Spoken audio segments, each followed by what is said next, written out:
Tashmë është zyrtare që edicioni i 4 i Big Brother VIP Kosova do të fillojë të hënën. Burime për Telegraf bojnë të ditur se një nga banorët më të komentuara të edicionit të 4 të Big Brother VIP Kosova do të jetë Iqbal Huduti, predikuese e njohur e fesë islame dhe një figurë që shpesh ka bërë buj për deklaratat e saj në studio televizive shqiptare. Sipas burimeve, produksioni ka përgatitur edhe një dhomë të veçantë fjetjeje për Iqbalën, për shkak të mbulesës së saj dhe rregullave fetare që nuk i lejojnë të ndajë hapësirat e gjumit me konkurrentët e tjerë.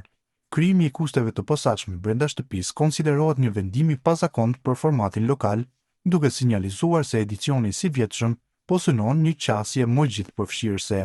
Edhe pse ky është një rast i ri për publikun shqiptar, nuk është hera e parë në historinë ndërkombëtare të Big Brother që një grua me mbulesë fetare merr pjesë në këtë reality show.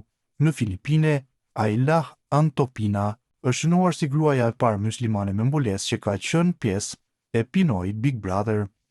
Një rast tjetër është regjistruar edhe në Big Brother Izrael, ku një konkurrente palestinieze muslimane që mbante mbulesë ka hyrë në shtëpi, ndërkohë në edicionin special Big Brother The Boss, banorja Ala Omar nga Omani mori pjesë duke pasur madje edhe kuste të veçanta të përshtatura për nevojat e saj fetare.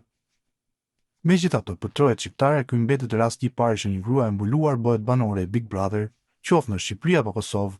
Përfshirja e Iqbal Hudutit pritet të ngjallë diskutime të gjëra, nga debati për përfaqësime fetare në media, te kurioziteti mbi mënyrën se si ajo do të ndërveprojë me formatin e një reality show që shpesh karakterizohet nga dinamika të forta sociale.